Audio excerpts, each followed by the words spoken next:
All right, with the regular season and the postseason and the Super Bowl now fully in the books, we could finally do our complete look at things regarding Brock Purdy and context, given other quarterbacks around the NFL, as this very, very important offseason gets rolling full speed. It is February 11th.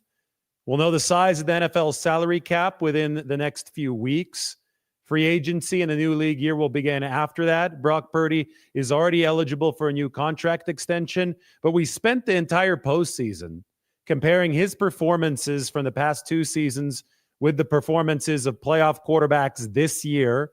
And we were just waiting for that final data point, the Super Bowl, where Brock Purdy actually played really well last year. So we wanted that data point with Patrick Mahomes and Jalen Hurts this year. And now it is fully established.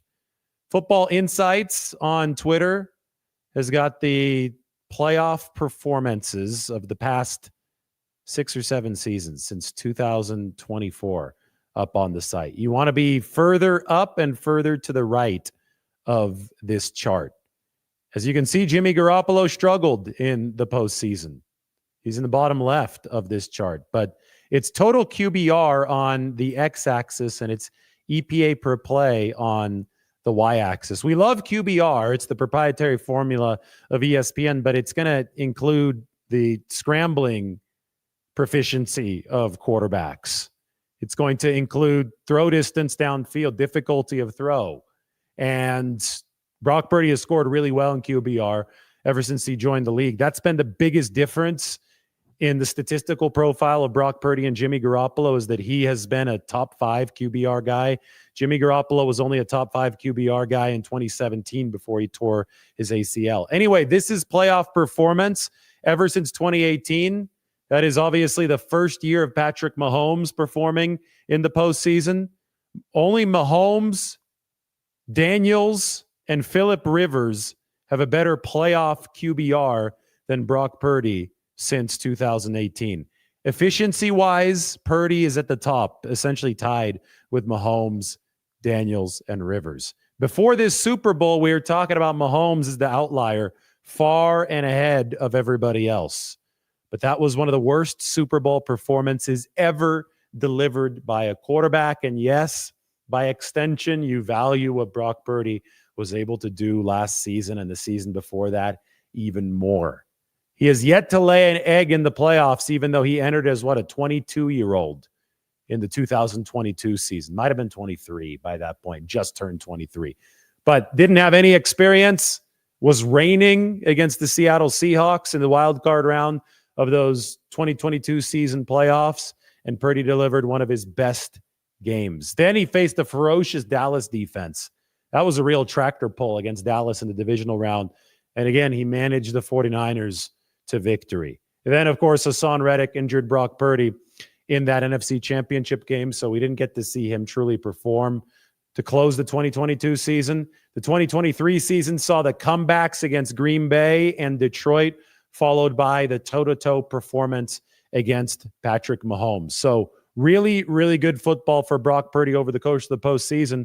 And right now, I could just go back through the entire playoffs because I know that we were up here in the mountains after the wild card round. We talked about Vikings-Rams. Oh, boy, Sam Darnold, that was a disaster. 27-9, the Rams beat them bad. I could go back to the Sam Darnold box score from that game. It doesn't look as terrible as the watch of the game was. 25 of 40, 245 yards, a touchdown and a pick, but I think he also had a fumble, right? The pick was bad. The rating, 77.6. It wasn't good. It was a bad look for Sam Darnold in that game. You can obviously see why the 49ers preferred Purdy over Darnold. Then there was the Mayfield Jaden Daniels game. That was a great one. Washington over Tampa Bay. Jaden Daniels had an awesome regular season, and that was the beginning of this for Jaden Daniels. He's so far the most efficient quarterback performer since 2018. And the win that he led, managing the clock down the stretch against Tampa Bay, was one hell of a playoff debut for Jaden Daniels. If there's somebody whose resume can rival Brock Purdy's as far as rookie resume coming into the league, delivering in the playoffs, right off the get-go, it is Jaden Daniels and what he's done in Washington. So as soon as we're done talking about this Purdy contract, when this offseason finishes, I know there's still going to be a whole year before, or 2 years. Jaden Daniels needs to be in the league for 3 seasons, but that's the one I'm going to be looking forward to next. If Jaden continues at this pace, he's going to be the $70 million man in just a couple seasons. Then there was Eagles-Packers. This was another one. Jordan Love was terrible for Green Bay. Jordan Love is making $55 million a year. So when we talk about Purdy, contract comps and contract parameters, obviously, Dak Prescott, who is an inferior quarterback to Brock Purdy, is at number 1 at $60 million per year. But one of the guys at number 2, Jordan Love, at $55 million per year, threw 3 interceptions, a rating of 41.5 in a 22-10 loss to the Eagles. Now, that loss and that performance from Jordan Love looks a little bit better in light of Patrick Mahomes' disaster class against that same Eagles defense. The Eagles were on fire. They were a takeaway machine. They didn't turn the ball over much either. Jalen Hurts threw the 1 interception in the Super Bowl, but what Vic Fangio was cooking come playoff time was truly special with the Philadelphia Eagles. They made Jordan Love look terrible. They made Patrick Mahomes look terrible. They didn't quite make Matthew Stafford look terrible, but it was a snow game. Those can get weird. So the Eagles were rolling, and Jordan Love was part of what got run over by the freight train. That was the Philadelphia Eagles in the postseason. That was a bad playoff performance. Jalen Hurts wasn't great in that game against Green Bay, but Jordan Love with those 3 picks laid it up on a platter for Philadelphia. Buffalo then beat Denver 31-7. Bo Nix. I mean, I could go through some rookie quarterback stuff in a little bit, but Bo Nix looked okay for part of the game, but the Bills were just too much for the rookie quarterback and Sean Payton of the Denver Broncos. Then it was the Ravens over the Steelers. Pittsburgh, Mike Tomlin, very overrated in the postseason. Haven't been able to get something done in more than a decade come playoff time. Finally, Chargers, Texans. CJ Stroud, a little bit of a bounce back after a bad year in that wild card round. But Justin Herbert, I mean, it was embarrassing for Herbert in that game against the Houston defense, which was a good defense. But boy, for how much people talk up the $55 million man, Justin Herbert, he's yet to do anything in the postseason. He was 14 of 32 with a rating of 40.9. 4 picks for Justin Herbert in that game. So I still remember sitting out here on the balcony. We had a nice view of the mountains behind us, and we were talking about how abysmal these quarterback performances were from some of these guys who are supposed Brock Purdy comps. And you could see some of them on the screen here. Some of them don't have enough snaps. Justin Herbert, I'm looking for the lightning bolt for the Chargers. He's not up on there, but he's going to be in the bottom left if you look at something like this. Jordan Love, who wasn't good in the postseason this year, was a little bit better last year until he just absolutely threw up all over himself down the stretch against the 49ers. He's also in mediocre territory. Josh Allen's in the upper right. That's where you want to be. Matthew Stafford's in the upper right. But the 49ers have something special with Brock Purdy. It is absolutely clear through his 6 playoff games, including one where he didn't have an elbow, where his elbow got blown up. So when you put Purdy in this company, that's where you want to be, because I think the quarterback who probably impressed me the most outside of Jaden Daniels in this postseason was Matthew Stafford. Stafford was really good in that opener against the Minnesota Vikings, and then I thought that he did what he could to take Philadelphia down to the wire in the snow. He acquitted himself much better than Jordan Love and Patrick Mahomes did against that Philadelphia defense. But just a little dose of context for everybody when it comes to the playoff performance of Brock Purdy over the past 2 seasons against all these other quarterbacks since 2018, including the ones who delivered in the playoffs this season. Jalen Hurts, he is the world champion. He is the Super Bowl MVP. The Super Bowl, I was very impressed with Jalen Hurts. I thought that he cared for the football very well, as opposed to his counterpart, Patrick Mahomes. But here's the thing with Hurts. I think that he's simultaneously been overrated first, overrated a couple of years ago, and underrated since then. I think the truth is somewhere in between on Jalen Hurts. One thing about him is that he throws a really, really pretty pass downfield, like the deep ball down. We saw the one to Devontae Smith in the Super Bowl. You have to give him credit for that. And then you have to give him credit for playing within himself. Once the Eagles went run first this year, following the 2-2 start, I think it became much easier for Jalen Hurts to not do too much. If you look at quarterbacks over the course of the past 3 seasons, this is ever since Brock Purdy joined the league, Hurts is amongst the top in the game. You want to be further to the right and further up on this XY chart. Purdy has been the most efficient quarterback in football. We go here. This is the numerical representation of what we've seen since 2022. Purdy, 1,300 plays. Josh Allen, Patrick Mahomes have been over 2,000, so the sample's a little bit bigger for them. Jalen Hurts at about 2,000 because he started, just like Allen and Mahomes, all of the 2022 season. Purdy didn't come on in relief until late. So this is sorted by EPA per play. Since then, Purdy's been at the top. Josh Allen's been number 2. Patrick Mahomes has been number 3. And Jalen Hurts has been in that top 8. So he's been really, really good. He just hasn't been quite as efficient as a Brock Purdy, as a Josh Allen, or as a Patrick Mahomes. That being said, you could see that Jalen Hurts' dot on this XY chart is further to the right. That's completion percentage above expectation. You're helped the most when you complete deep passes in this stat, in CPOE. Hurts has, on the throws that he's made, based on the depth that he's taken on targets downfield, has been about 5 completion percentage points above expectation. Purdy's been about 3. Josh Allen has been about 2. Mahomes has been about 3. Hurts is way out here. It's Hurts and Geno Smith, who haven't been the most efficient guys. Hurts has been more efficient than Smith, but they've been, according to at least one stat, exceptionally accurate. And I think that we saw that from Jalen Hurts in the Super Bowl. I think he's a lot better quarterback than people give him credit for. And again, I find that ironic because a couple years ago, I thought that Jalen Hurts was a worse quarterback than people gave him credit for. I thought that he was overrated and he turned into underrated, but obviously you've got to be doing something right to lead a complete dismantling of the Kansas City Chiefs in the Super Bowl. We have an update. Former Texans offensive coordinator and former 49ers pass game coordinator Bobby Slowick is joining Miami's coaching staff as the senior passing game coordinator, according to Tom Pelissero. So Slowick out as Houston's offensive coordinator. He really struggled this year coordinating for CJ Stroud, the quarterback. It went downhill. It could have been CJ's fault. It could have been Slowick's fault. Could have been a combination of both, but the coordinator is going to be getting the ouster first, as opposed to the second-year quarterback who looked so good in his rookie season.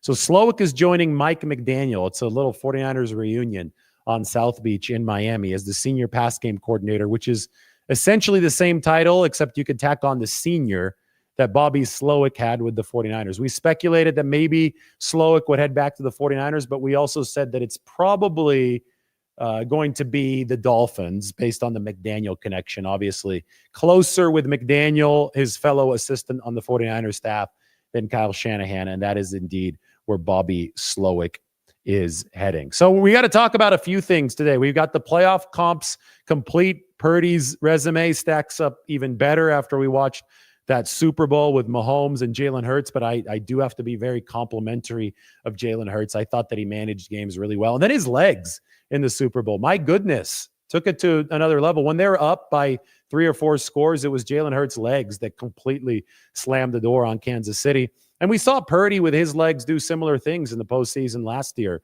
to really make the difference in games, especially the game against the Detroit Lions in the conference championship. But when the 49ers beat the Green Bay Packers, there was a play before Christian McCaffrey's go-ahead touchdown at the very end where Brock Purdy scrambled for 8-9 yards. It was massive for San Francisco in the larger context of that game. And it set up the winning touchdown, and I think it put everybody on notice for what was going to happen the very next week when the 49ers faced the Detroit Lions. We got a Brandon Staley update. This is from a little bit earlier today here in Shaver Lake. This is going to be the last show in all likelihood from the mountains. So why don't we take a look at what happened in 49ers land today here from the Sierra Nevada. 49ers update from beautiful downtown Shaver Lake, last day up in the mountains, so good spot to talk about Brandon Staley, the 49ers assistant, who is a favorite to become the defensive coordinator of the Saints under Kellen Moore. That is New Orleans' new head coach. Kellen Moore was actually the offensive coordinator under Brandon Staley back when Staley was the head coach of the Chargers in 2023. So a chance for that role to reverse. We have not expected Staley to remain with the 49ers staff under new defensive coordinator Robert Saleh, because Saleh is going to bring back that 4-3, cover 3 base that the 49ers have had rooted since 2017, but obviously they've tinkered a bit over the years. And between Steve Wilks and Brandon Staley in back-to-back seasons, San Francisco went with guys from outside of that 4-3, cover 3 tree. Staley just so happens that he comes from the Vic Fangio tree, and Vic Fangio is the man of the hour after leading the Philadelphia defense to that overpowering performance against Patrick Mahomes. So Staley did a good job with the 49ers cornerbacks this past year, but Robert Saleh is going to have a chance to build his own staff. We do not expect Staley to return, and do not be surprised if Brandon Staley is a DC again, this time under Kellen Moore with the Saints. The last time and the only time Brandon Staley was a defensive coordinator, 2020, #1 defense in all football with Aaron Donald and the Los Angeles Rams. All right, I promised an update from Shaver Lake itself. It's a beautiful February day, and why not talk about Myles Garrett and a portion of this whole trade discussion that I think a lot of people are not getting right or just downright ignoring. Garrett has 2 years left on his contract. So the question is, what kind of deal is he going to want with a potential new team via a trade? A lot of people are just assuming that he's going to want a new contract, but when I read what Myles Garrett had to say in his statement requesting the trade, he said that he wants to compete for a Super Bowl. He didn't say that he wants to get paid more. So he's not entering a lame duck year on his deal. He's got 2 seasons left. Last year, Stephon Diggs was traded from the Bills to the Houston Texans, and all that happened there was they kept the same contract but ripped up the second remaining year with 2 years left on the deal to allow Stephon Diggs to become a free agent. I think that Myles Garrett might be willing to play ball in a similar fashion, because the 49ers, let's put it this way, if they have to trade for Myles Garrett, that's going to cost a lot of draft capital, and if they have to give him a huge deal, something around the size of Nick Bosa's deal on top of that, I'm not so sure the 49ers can afford that, or I'm not so sure that the 49ers would think that's worthwhile. But if Garrett is willing to play ball with San Francisco and play on his existing deal, which would mean about a $20 million cap hit. He's got a $13.4 million option bonus coming on September 1st, and he's got a $5 million roster bonus coming in March, plus the veteran minimum base salary. If he's willing to play on that type of contract, well, all of a sudden the 49ers, I think, would be very, very interested, or even a slight modification. Basically, if you're Myles Garrett, I think you have to pick a lane here. You can pick the lane of, I want as much money as possible, or you can pick the lane of, I want to go and win a Super Bowl. Those two often don't go together, because a team like the 49ers, which is built to contend for a Super Bowl, already has a really crowded payroll. So I want to give Myles Garrett some credit here. I don't want to assume that he wants a massive new contract on top of a trade. I'm going to assume that with 2 years left on his deal, he's willing to play ball with any potential suitor via trade, and that obviously would make acquiring Myles Garrett all the more appealing. So pay attention to this, and also make sure that you get to know Myles Garrett's contract structure. The $13.4 million option bonus this year, and then in 2026, which is his final season, he's got an $18.4 million option bonus. Both cap hits, as they stand right now, are about a little bit more than $20 million for 2026 for Myles Garrett. I think that a happy compromise is 1 year on his existing deal, or something that is modified in a team-friendly way, followed by either an entry into free agency in 2026 or a complete redo of the deal and an extension signed with the same team before 2026. Now, for any of this to happen, the Cleveland Browns must be willing to trade Myles Garrett. But do not assume everything that the media seems to want to assume about his contractual status. We've seen players get traded and not want new deals, especially when they have 2 years left on their new contract, and this might be one of those situations. Myles Garrett's a future Hall of Famer, so all avenues have to be considered, especially the potential avenues that can have Myles Garrett come over to a team like the 49ers at a very, very manageable salary cap cost. So the season is over, and that means that we can now look forward to the next Super Bowl, Super Bowl 60. The 49ers are actually going to host this one. Super Bowl 50 was at Levi Stadium, so exactly 10 years later, Super Bowl 60 will be in Santa Clara. The logo is out, and improvements are already underway at Levi Stadium. Al Guido spoke at the Super Bowl. Brad Graham of the SF Niners got this fantastic interview of Al Guido explaining all that the 49ers are doing to technologically retrofit Levi Stadium. Well, you're going to start first with like big TVs. So if you drive by Levi Stadium now, you'll see the entire scoreboards are gone.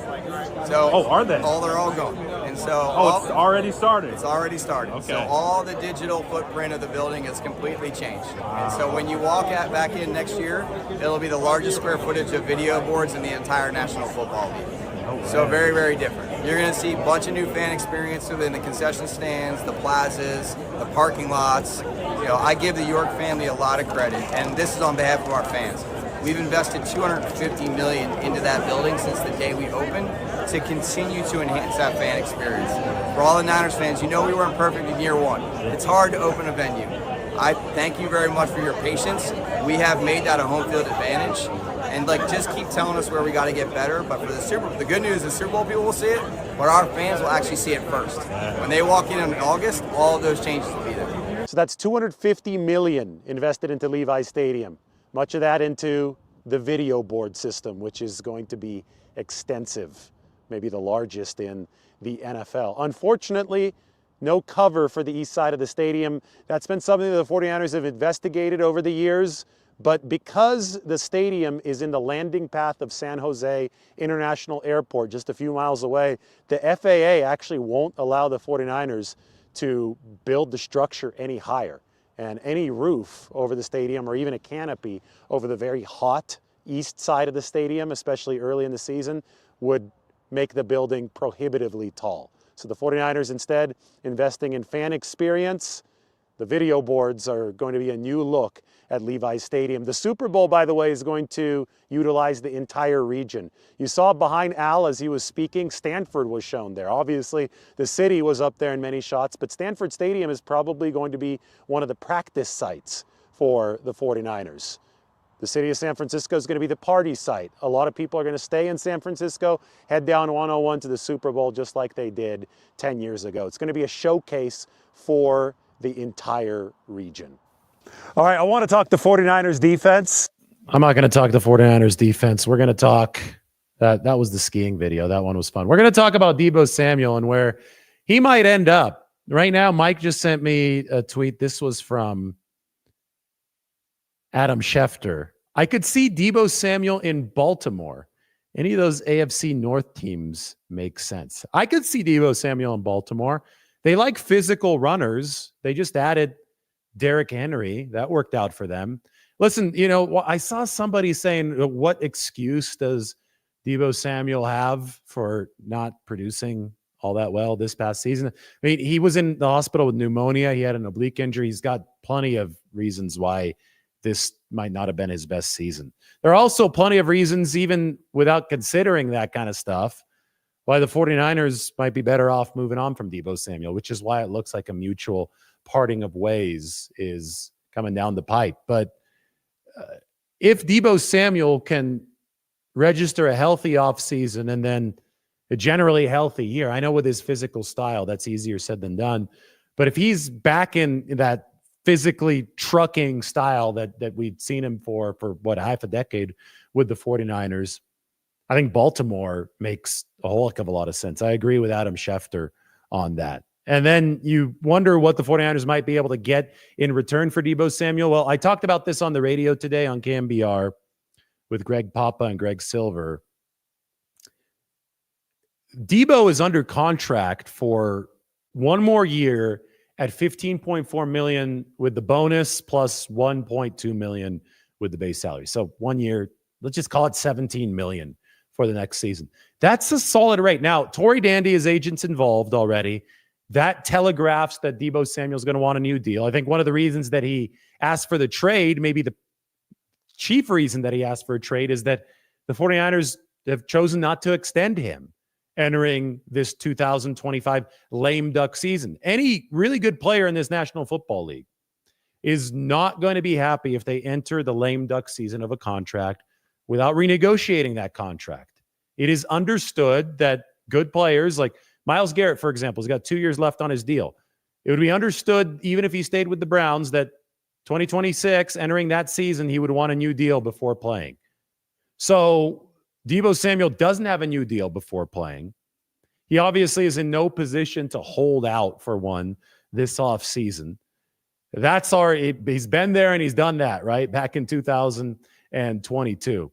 I think at this point, just given the way that the winds have been blowing, he said, I want to go to a place that's going to give me that new deal instead of playing on a lame duck season on the contract. And that's his power, right? That's all in Deebo Samuel's book of rights right now. He could demand a trade.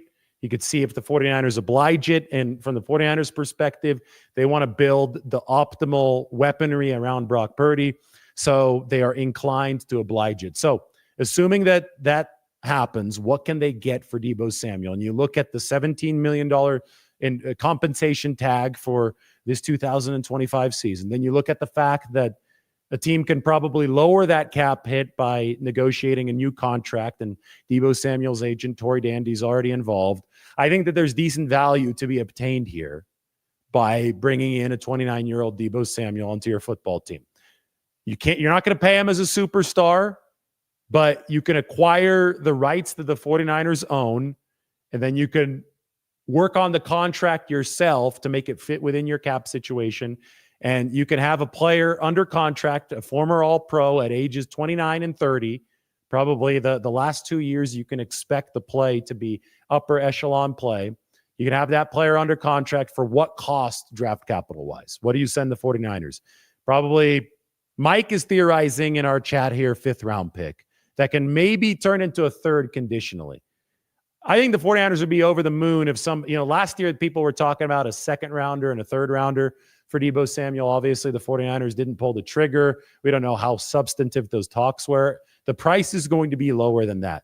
I think the 49ers would be over the moon if this was a solid 3rd-rounder, non-conditional 3rd-rounder.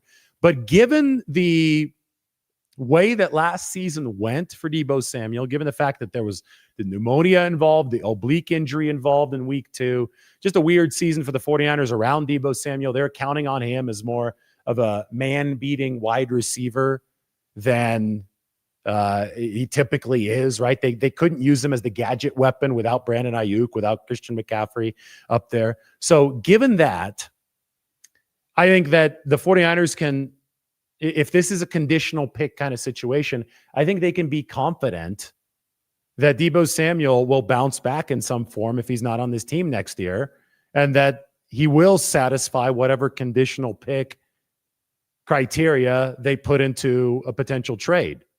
It's obviously never a guarantee, but I think that a conditional pick for the 49ers can actually be a decent deal for them. So if it's a 5 that can turn into a 3, that definitely might be something that the 49ers are willing to play ball with.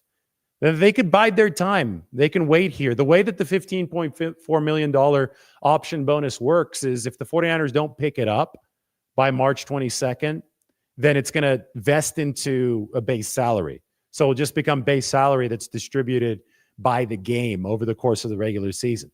Either way, they want to trade Deebo, and Deebo wants to be traded. It seems that is the mutual agreement now. All that needs to be finalized from this point moving forward is the compensation. If anybody has any questions, let's go ahead and get to them. I've got to go grill. I'm going to grill some double cheeseburgers, or at least one double cheeseburger here moving forward. What do you want? Do you want a double cheeseburger or just one? Patty. Yeah. You're just going to want one. So we're going to make a double cheeseburger and a single. Yeah. So 3 patties. That's what I got to do after this. That was the first part of the Q&A. Tell her to get a double cheeseburger. I think that would be. I bought more than 3 patties. I bought 4 patties. All right, let's go see this. I could have sworn that we got the pack of 4 at the supermarket. How is there only 3 in the pack? Well, then our hands are tied at that point. If there's only 3. She's checking. There's only 3. Wow. All right. Well, that's perfect for us. I'm making myself a double and I'm making you a single. And we're going to go from there. So we are now moving on to 49ers Q&A. Where is it? I have to make the new text title. There. I'm ready for your questions. Are the Eagles the blueprint for the 49ers? I made a whole video about this. In many ways, yes. And in some ways, the 49ers are already following it. Vic Fangio came in to be the defensive coordinator for the Eagles. Look who the 49ers hired, Robert Saleh. Fangio's more of a cover 4 guy. Saleh's a cover 3 guy, but they both rush 4, play zone. Both veteran defensive coordinators here to try to fix defenses that had sunk to the bottom of the league. The Eagles are number 30 in 2023, 49ers number 26 last year. Do I think the 49ers will sign Brock to his new deal by next week? No, I don't think so. I would not count on that to be by next week. We don't even know what the salary cap is yet for the 2025 season. That has to come in first, I would think. And so, no, please do not be holding your breath for this contract to happen. What do I think about the 49ers making a run at Myles Garrett? I mean, I've spent about 10 minutes of this video talking about that. So just rewind and check that out. Thanks for your question, though. I know that you probably signed on a little bit later.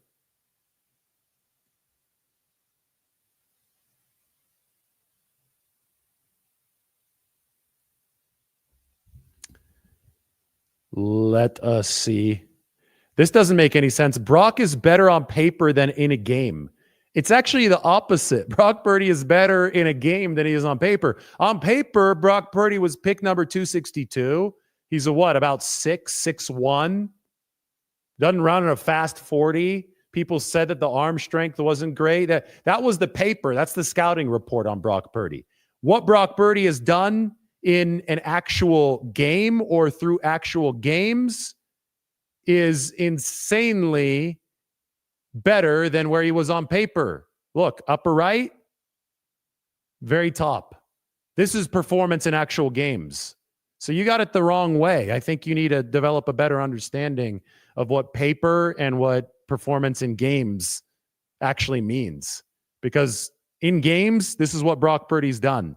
These are objective measurements of what he's done in games. He's been the most efficient quarterback in the league ever since joining the league, and he's in the upper right of this chart. Now, on paper, if you flip that around, I'd agree with you. Brock Purdy was very underrated on paper, but what he's actually done in games has proven to usurp that initial miss by all the teams, right? Everybody missed on Brock Purdy. He wasn't picked until pick number 262.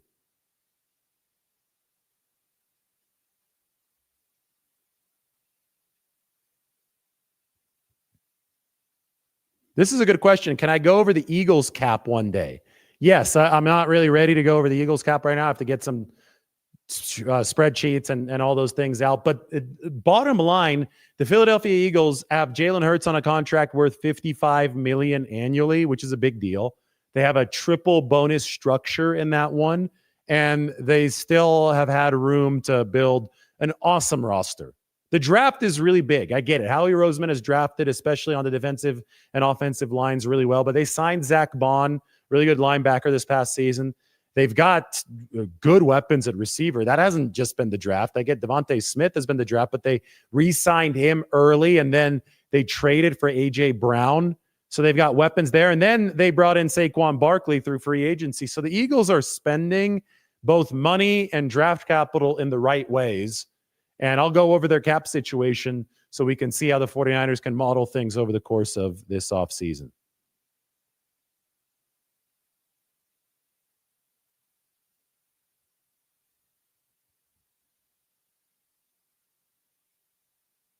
I bring up Brock Purdy's fourth quarter stats all the time.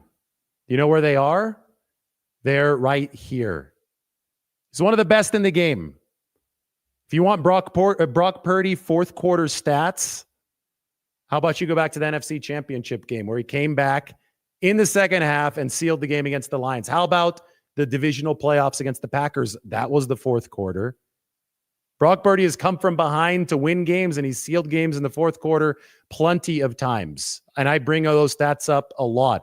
Everything is under the hood of this. If a quarterback doesn't perform in the fourth quarter, then he would not be the most efficient quarterback in the NFL since 2022. If you want me to get more specific, I can do that as well with Brock Purdy.